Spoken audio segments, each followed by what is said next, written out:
네, 어버이 주일을 보내고 있습니다. 우리 찬양대 찬양처럼 하나님께서 내려주신 사랑, 또 부모님을 통해서 얻은 그 사랑에 감사함으로 하나님께 예배하는 우리 모두가 되기를 원합니다. 우리 예배하는 모든 성도님 가운데 주님께서 주시는 은혜와 평강이 늘 함께 하시기를 바랍니다. 네, 어버이 주일을 지키면서 우리 성도들의 모든 가정이 하나님께서 주신 말씀을 따라서 부모님께 주신 그 사랑에 감사하고 또한 부모님을 공경하며 그렇게 세워가는 귀한 가정이 되기를 원합니다. 우리 성도들 중에는요, 부모님을 먼저 하나님 품으로 보내신 분들이 있습니다. 그러면 어버이 주일 또 어버이날 이렇게 맞이하면 참 부모님 생각 그렇게 많이 그렇게 하게 됩니다. 감사합니다, 사랑합니다, 존경합니다 자주 표현하지 못했고 잘 하지 못한 것 이런 것들이 생각이 나고 그렇게 아쉽고 후회가 되기도 합니다. 그런데 이제 그렇게 하고 싶어도 부모님이 계시지 않으니까 더 안타깝고 그렇게 슬프기도 합니다. 그런데도 사실 옆에 계신다고 하면 또 잘 안 되는 것이 또한 자녀들입니다. 우리 자녀들은요, 부모님에 대해서 언제나 자녀일 수밖에 없습니다. 부모님과 같은 자녀가 되기는 어렵습니다. 자녀들은요, 늘 받은 것만큼 부모에게 드리지를 못합니다. 부모의 마음, 부모의 사랑, 결코 자녀가 다 헤아리고 다 담을 수 없을 정도로 크고 넓기 때문입니다. 어버이 주일이지만 부모님을 먼저 하나님 품에 보내신 우리 성도들은 하나님께서 주시는 위로가 함께 있기를 바랍니다. 그리고 우리가 부모님께로부터 받은 그 사랑을 기억하고 부모님께서 소원하신 것처럼 우리의 가정을 믿음과 사랑 위에 세워가는 일에 최선을 다하고 그렇게 마음을 정하는 우리 모두가 되기를 원합니다. 우리 어버이 주일을 보내면서 우리 모든 성도들이 먼저 기억해야 할 것은요, 부모님을 공경하는 것은 하나님께서 우리에게 명령하신 말씀 계명이라는 것입니다. 부모님 공경은 사회윤리적인 덕목일 뿐만 아니라 성도들이 먼저 생각할 것은 하나님께서 우리에게 주시는 명령이요 말씀인 것입니다. 주님께서 주신 명령은 상황과 처지에 따라서 타협하고 논의하고 선택할 것이 아닙니다. 순종함으로 받들이는 것입니다. 하나님은 하나님의 백성으로 택하신 이스라엘 백성 가운데 10가지 계명을 그들에게 주셨습니다. 이스라엘뿐만 아니라 앞으로 하나님의 섭리와 계획 가운데 있는 모든 하나님의 백성 가운데 하나님께서 주신 말씀입니다. 10계명은 그들이 지켜야 할 하나님의 명령, 하나님의 규례의 기초라 할 수 있습니다. 이스라엘 백성을 애굽 땅에서 인도하여 내셨습니다. 그리고 시내산에 이르게 하셔서 그들과 거기서 언약을 맺으십니다. 하나님의 은혜로 택함을 받은 이 이스라엘 백성 가운데 이제는 그들이 하나님의 백성답게 어떻게 살아가야 하는지를 말씀하신 것입니다. 10가지 계명은 크게 2가지 방향으로 구성이 되어 있습니다. 먼저는 하나님과의 관계입니다. 첫 번째부터 3번째 계명이 여기에 해당됩니다. 하나님 외에 다른 신을 섬기지 말라. 그리고 어떤 모양이나 어떤 형상으로도 하나님이라 그렇게 만들지 말라라는 것입니다. 그리고 중간에 4번째 계명이 들어 있습니다. 이 네 번째 계명은 안식일을 지키라라는 말씀입니다. 중간에 고리와도 같은 역할을 하고 있습니다. 하나님과의 관계, 세상과 이웃들과의 관계, 그 중간 지점에 있습니다. 하나님께서 정하신 이 날을 지키는데 그래서 하나님을 예배하고 안식하도록 했습니다. 그리고 이 날에는요, 서로 이웃들 간의 전쟁이나 노동이나 이걸 다 그치고 이웃들과 평화롭게 화목하도록 하셨습니다. 그리고 나서 이제 5번째부터 10번째 계명까지가 함께 살아가는 세상과 사람들과의 관계에서 지켜야 할 하나님의 말씀 계명이 여기에 해당됩니다. 성도 여러분, 그런데 이 5번째 계명이 무엇입니까? 5번째 계명은요, 내 부모를 공경하라. 그리하면 내 하나님 여호와가 내게 준 땅에서 내 생명이 길리라. 아멘. 출애굽기 20장 12절 말씀입니다. 함께 살아가는 사람과 세상과의 관계에 대한 계명 중에는 첫 번째로 주신 말씀입니다. 부모님에 대한 공경입니다. 여기서 공경하다라는 이 단어는 다른 사람들과의 관계에서 흔히 사용하는 그런 단어가 아니었습니다. 성경에서는 하나님을 영화롭게 하는 것, 하나님을 경외하는 것, 이 문맥에서 자주 사용되는 단어인 것입니다. 이처럼 부모님을 섬기고 공경하는 것이 얼마나 중요한지를 우리에게 잘 보여주고 있습니다. 종교개혁자들은 그래서 부모를 자녀들에게는 하나님의 대리자다라고까지 그렇게 가르쳤습니다.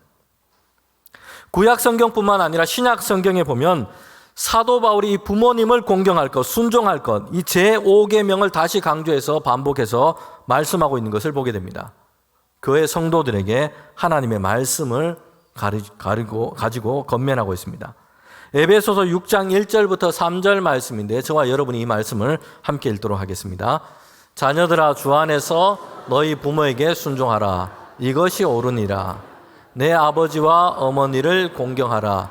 이것은 약속 있는 첫 계명이니 이로써 내가 잘되고 땅에서 장수하리라. 아멘. 자녀들은 주 안에서 부모님께 순종할 것을 말씀하고 있습니다. 하나님께서 자녀와 가정에 대한 권위를 부모에게 주셨기 때문입니다. 그 권위로 가정을 세워가도록 하셨습니다. 그러기에 자녀들은 부모님께 순종하는 것이 마땅합니다.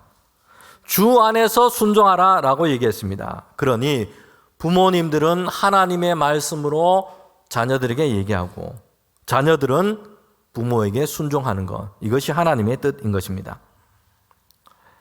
부모와 자녀 모두에게 이것이 생명의 길을 열어주기 때문입니다. 사도 바울은 골로새서 3장 20절에 보면 재차 다시 자녀들에게 부모에게 순종할 것을 얘기하고 있습니다. 부모에게 순종하라. 모든 일에 부모에게 순종하라. 이는 주 안에서 기쁘게 하는 것이니라. 아멘. 여기서 우리가 잠시 살펴볼 것이 있습니다.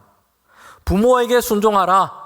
이는 주 안에서 기쁘시게 하는 것이다 라고 얘기하고 있습니다. 그런데 여기에서 누구를 지금 기쁘게 한다는 겁니까? 부모에게 순종하면 이것이 부모님을 기쁘게 한다. 단순히 이 말씀이 아니에요. 원어의 의미를 보면 더 정확하게 알 수 있습니다. 자녀들아 모든 일에 부모에게 순종하라. 이것이 주를 매우 기쁘게 하느니라. 자녀들아 모든 일에 부모에게 순종하라. 이것이 누구를 기쁘게 한다고요? 주를 매우 기쁘게 하느니라. 아멘. 자녀들이 부모에게 순종하는 것은요, 먼저는 부모님을 기쁘게 하시는 걸 겁니다. 그러나 하나님의 말씀은 이것이 주님을 기쁘게 하는 것이라고 말씀하고 있습니다. 예수님은 우리에게 순종의 본을 보여주셨습니다. 하나님의 아들 예수 그리스도께서 사람의 몸으로 이 땅에 오셨습니다. 그리고 성부 하나님의 뜻은 예수님께서 사람의 모든 죄를 대신 담당하기 위해서 세상과 사람을 구원하기 위해서 십자가를 대신하여 지시는 것이었습니다. 6월절의 어린 양처럼 사람과 세상의 죄를 짊어지고 십자가에서 대신 고난당하시고 자기 목숨을 내어주는 것이었습니다. 예수님은 어떻게 하셨습니까? 십자가의 그 고난과 고통이 얼마나 큰지를 주님은 다 알고 계셨습니다. 그래서 십자가의 고난과 죽음을 앞에 두고 겟세마네 동산에 올라서 마음이 괴로워서 주님은 기도하셨습니다. 땀이 피가 되도록 기도를 하셨어요. 그리고 주님께서는 이렇게 기도를 하나님께 올려드립니다. 나의 원대로 마시고 아버지의 뜻대로 되게 하여 주옵소서. 이렇게 예수님은 고난과 이 죽음의 그 십자가, 비참한 그 십자가에 달려 죽기까지 아버지 하나님의 뜻에 순종하신 것입니다. 예수님은 이렇게 우리에게 순종의 본을 보이셨습니다. 오늘 하나님의 말씀 앞에서 우리 모든 성도들이 주 안에서 부모님께 순종하며 부모님을 공경하며 하나님께서 주신 말씀을 세워가는 저와 여러분 되기를 원합니다. 마태복음 14장부터 16장까지는 특별히 예수님께서 행하신 기적에 대한 말씀을 담고 있습니다. 그 중에 한 가지가 오늘 우리가 읽은 이 본문의 말씀입니다. 가나안 여인이 예수님께 나온 것입니다. 예수님은 당시 두로와 시돈 지방을 그렇게 들어가셨습니다. 여러분 이곳은요 유대와 이스라엘 땅에서는 최북단입니다. 그 경계를 넘어서 있는 곳입니다. 그러니 두로와 시돈은 유대인들이 아니라 주로 이방인들이 거주하는 곳이었습니다. 오랜 역사로부터 이스라엘 사람들은 별로 이 지역을 그래서 긍정적으로 생각하지는 않았습니다. 그런데 예수님께서 이곳에 가신 것입니다. 주님께서 거기 계신 것을 별로 알려지는 것을 원하지 않으셨습니다. 그런데 어떻게 알았는지 한 여인이 예수님께 찾아온 것입니다. 이 여인도 유대인이 아니라 가나안 여인이었습니다. 마가복음에 보면 같은 이 본문의 사건을 기록하고 있습니다. 7장에 보면 26절에 이 여인은 헬라인이요 수로보닉의 여인이라고 그렇게 하고 있습니다. 여기서 헬라인이라고 얘기하는데 이 말씀은요 헬라 지역 출신이거나든지 헬라의 교육이나 문화의 영향을 받은 자를 단순히 그렇게 가리키는 말이 아닙니다. 이 본문에서 보면 유대인과 구분된 이방인이라는 것을 지금 얘기하고 있습니다. 이방인 중에 수로보닉의 족속에 속한 여인이었습니다. 성경에서 이 여인의 출신을 이렇게 분명하게 밝히고 있는 이유가 있습니다. 이 상황 가운데는 뭔가 지금 긴장의 관계가 지금 드러나고 있다는 겁니다. 사람들이 일반적으로 생각하는 쉽게 받아들이지 못하는 대립과 갈등의 요소가 지금 이 이야기 속에 들어있는 겁니다. 두로와 시돈 지방에 특별히 이방인 가나안인이라고 하면 전통적인 유대인들에게는요 부정적인 생각이 먼저 작동합니다. 가까이에서는 안 되고 마주치는 것도 좋지 않게 여기고 하나님의 은총 아래에 있는 자들이 아니라 오히려 하나님의 저주 아래에 있는 자들이라고 그렇게 다 생각을 했습니다. 그런데 이 가나안 여인이 예수님을 향해서 찾아오게 된 것입니다. 그리고 예수님께 부르짖고 있는 겁니다. 22절에 보면 왜 이 여인이 예수님께 찾아왔는지를 이렇게 얘기를 하고 있습니다. 그 딸이 흉한 귀신에 들렸기 때문입니다. 이 가나안 여자 하나가 그 징역에서 나와서 소리를 질러 이르되 주 다윗의 자손이여 나를 불쌍히 여기소서 내 딸이 흉악하게 귀신 들렸나이다 하되 딸을 고치기 위해서 이 여인이 예수님께 찾아온 것입니다. 크게 부르짖습니다. 다윗의 자손이여 나를 불쌍히 여기소서 하면서 예수님을 찾아온 것입니다. 이 여인에게는 매우 긴급하고 중요한 문제가 있었습니다. 그 딸이 귀신 들려서 고통 중에 있었습니다. 이 딸을 바라보고 살아가는 어머니의 심정은 말할 수 없이 안타깝고 고통 가운데 있습니다. 같은 슬픔으로 가득합니다. 딸을 고치기 위해서라면 무엇이라도 할 수 있습니다. 자신이 대신 아프더라도 딸이 나을 수만 있다면 이라고 하는 이런 심정입니다. 이 가나안 여인은요 예수님에 대한 소문을 들었습니다. 그리고 믿었습니다. 예수님이라면 내 딸을 고치실 수 있다라는 것이죠.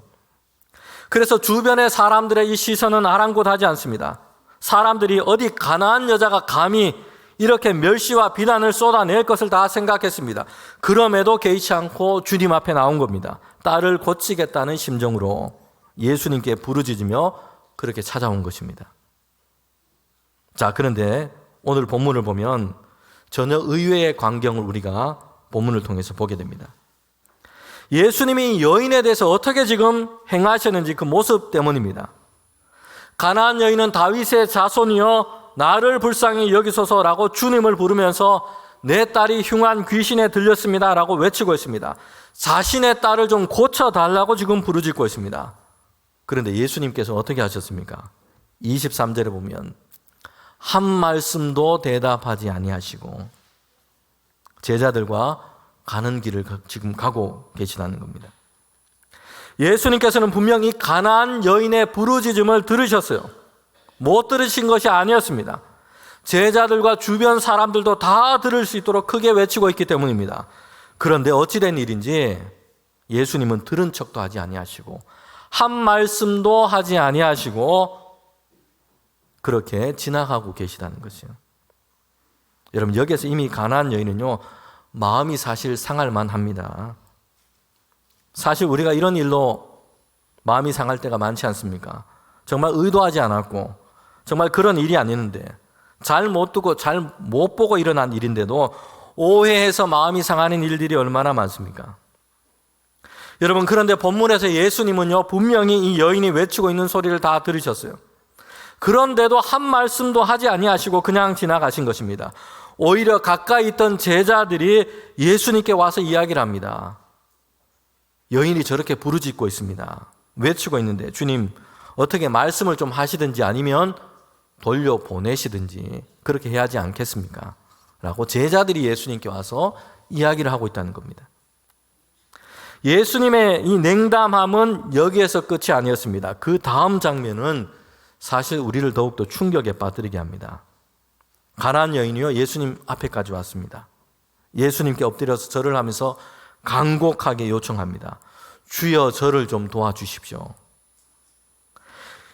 이 여인은 예수님께서 자신의 어려움을 보고 제발 좀 도와달라고 간청하고 있습니다. 귀신 들린 그 딸을 좀 고쳐달라고 간절하게 지금 부탁을 하고 있습니다.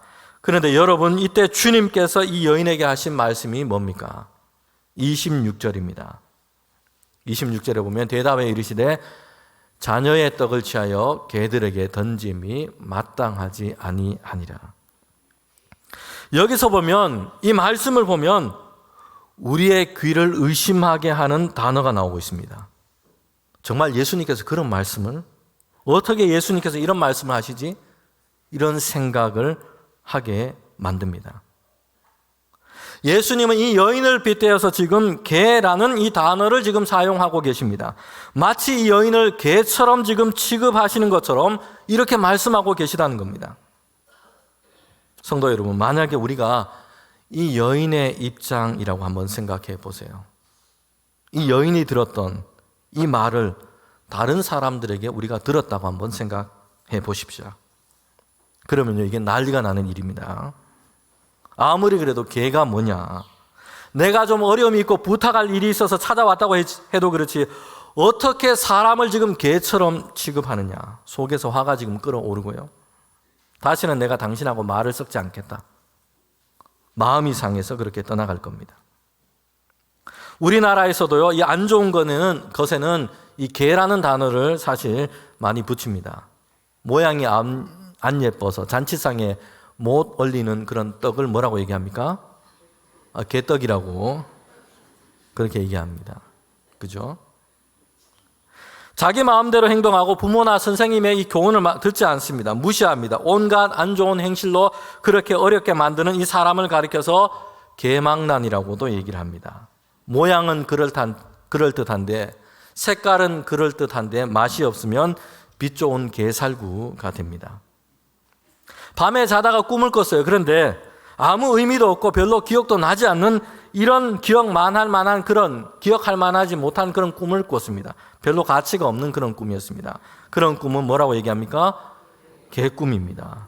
개가 나와서 개꿈이 아니고 별로 의미 없고 기억도 안 되고 이런 꿈을 개꿈이라고 그럽니다.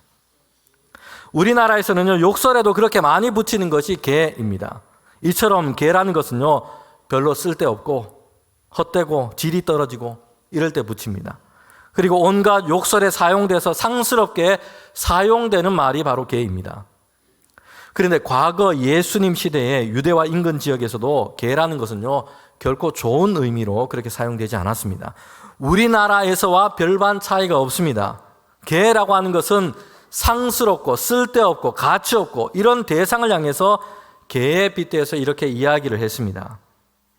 그런데 예수님은요, 자녀들의 떡을 취해서 개들에게 던짐이 옳지 않다, 이렇게 충격적인 말씀을 하신 겁니다. 그 뜻은요, 바로 앞에 제자들에게 하신 주님의 말씀에 그렇게 들어있습니다. 24절에 보면 예수께서 대답하여 이르시되 나는 이스라엘 집에 잃어버린 양 외에는 다른 데로 보내심을 받지 아니하였노라 하시니, 예수님께서 하나님의 이 나라의 복음을 전하고 치유하시고 고치는 일을 이스라엘 백성에게, 유대인들에게 하시겠다라는 것입니다. 그래서 이방인, 가나안인들은 예수님께서 행하시는 이 사역에 해당이 없다라고 주님께서 지금 거절하신 것이요. 이 가나안 여인도요, 예수님께서 무슨 의도로 이렇게 말씀하시는지를 다 알아들었습니다. 그런데 예수님께 나와서 이렇게 다시 간청을 하고 이야기를 하고 있습니다.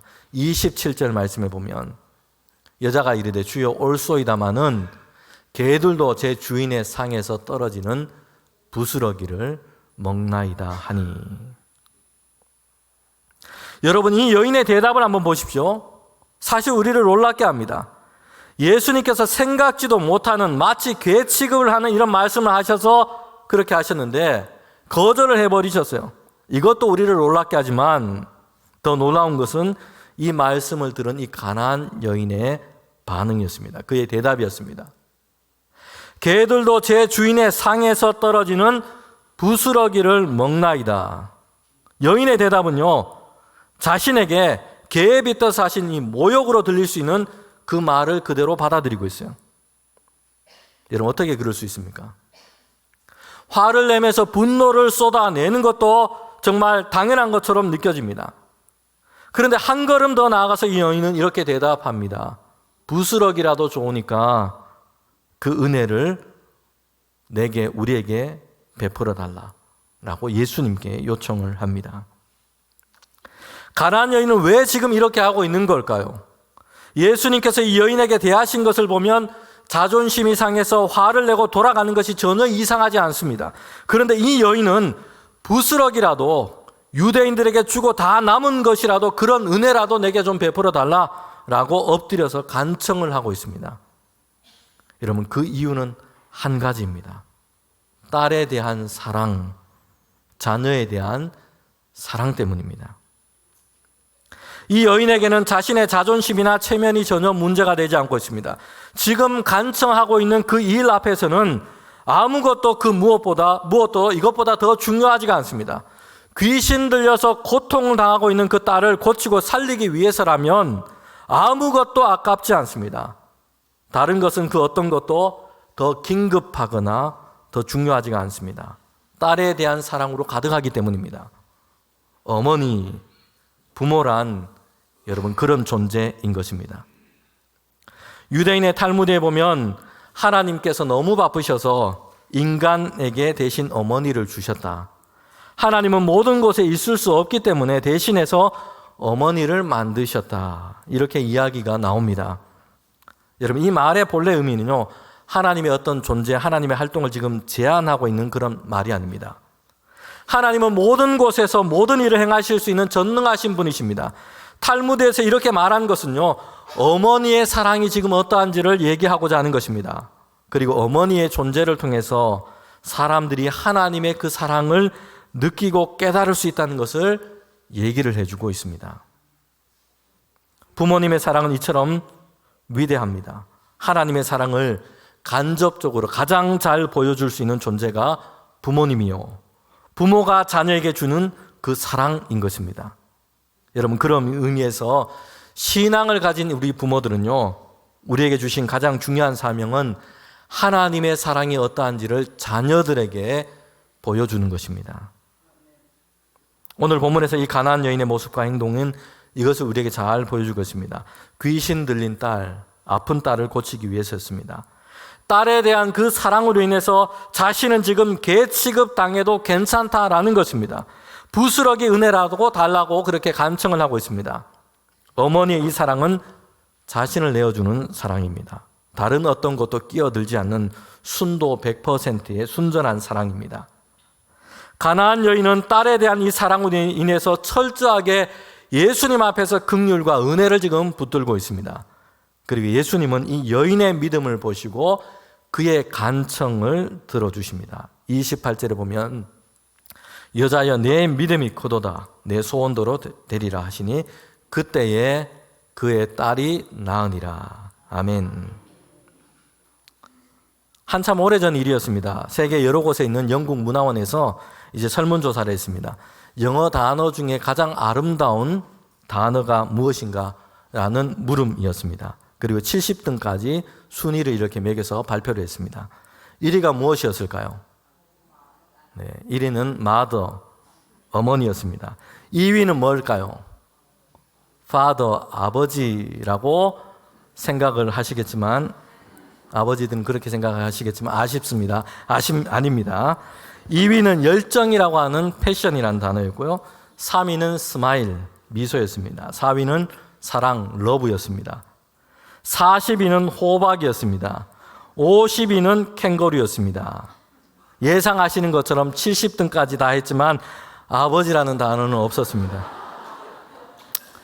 네, 우리 아버지들이 좀 분발을 해야 할 것 같습니다. 저도 아버지로 이 기사를 보고 조금 서글프기도 했습니다.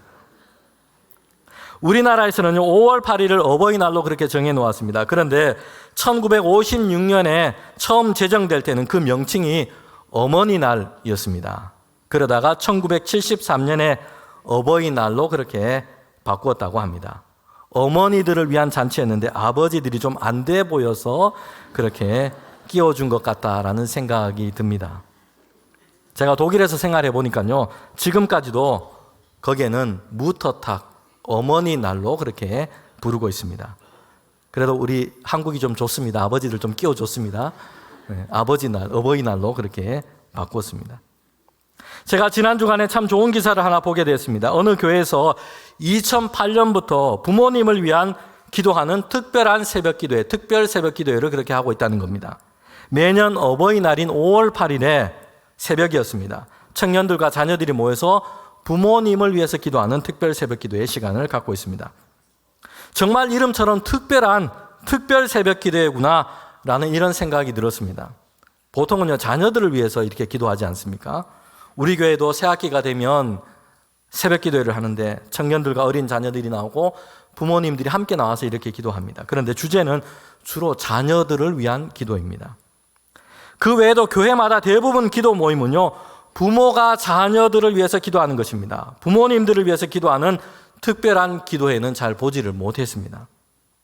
그런데 이렇게 아주 특별한 부모님을 위해 기도하는 특별 새벽기도에 참여한 한 여자 청년이 인터뷰한 내용이 그 기사에 실려 있었습니다. 청년은 초등학교 시절부터 아버지와의 관계가 어려움 가운데 겪었습니다. 그러던 중에 지난해 5월에 급한 전화 한 통을 받게 됩니다. 현장에서 일하던 아버지가 큰 사고를 당했다는 소식이었습니다. 급하게 병원으로 달려갔습니다. 중환자실 침대에 누워있는 아버지를 처음으로 맞이하게 됐습니다. 아버지는 얼굴과 턱에 큰 부상을 입었고 음식을 씹거나 말을 하는 것을 하지 못했습니다. 그리고 숨을 쉬기 위해서 목에 관을 꽂고 있었습니다. 그렇게 급하게 달려온 딸을 보고서 아버지는 힘겹게 종이를 들어 한 문장을 적어서 딸에게 건넸습니다. 거기에는 이렇게 적혀 있었습니다. 밥은 먹었니? 이 문장이 그 청년의 마음을 그렇게 울게 했습니다. 고통 중에서도 딸을 걱정하는 모습이 가슴에 먹먹했기 때문입니다. 이 일을 계기로 과거의 서운함보다 아버지를 있는 그대로 받아들이고 사랑하게 되었습니다. 아버지를 이해하고 아버지를 위해 기도하게 되었다고 했습니다.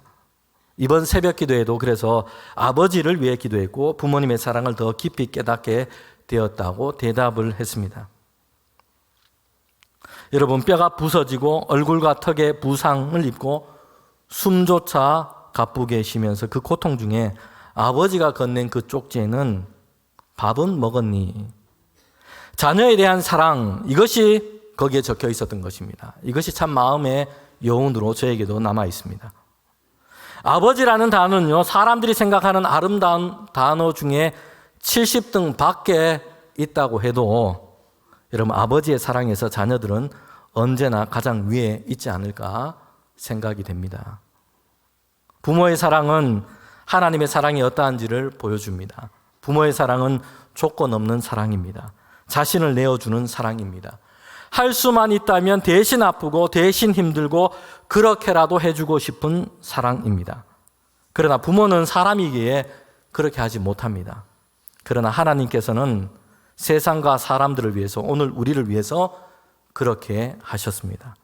독생자 예수 그리스도를 십자가에 내어주셔서 우리의 죄와 고난, 죽음을 대신하신 것입니다. 오늘 본문에서 이 가나안 여인이 왜 이토록 갈급함으로 예수님 앞에서 긍휼과 은혜를 구하고 있습니까? 귀신 들렸고 병 들어있는 그 딸을 고치고 살리기 위한 그 사랑 때문이었습니다. 이 여인이 예수님께 이렇게 외쳤습니다. 나를 불쌍히 여겨달라라고 외치고 있습니다. 아픈 딸을 불쌍히 여겨달라가 아니에요. 나를 불쌍히 여겨달라고 이 어머니는 이렇게 외치고 있는 겁니다. 여인에게 아픈 딸과 그 자신은 분리되어 있지 않기 때문입니다. 딸의 아픔이 그대로 자신의 것이기 때문입니다. 예수님은 당장에 이 여인에게 무시와 멸시를 하는 것처럼 그렇게 대하셨습니다. 그러나 이를 통해서 이 여인의 믿음을 시험하십니다. 그리고 이 여인이 어머니로서 가진 그 사랑을 사람들 가운데 드러나게 하십니다. 이 사랑에 대해서 예수님은 예수님께서 이루신 그 하나님의 사랑으로 응답을 하십니다. 긍휼과 은혜를 베풀어 주십니다. 여인의 딸을 병에서 고쳐주신 것입니다. 사랑이 고치고 치유합니다. 그리고 사랑이 구원합니다.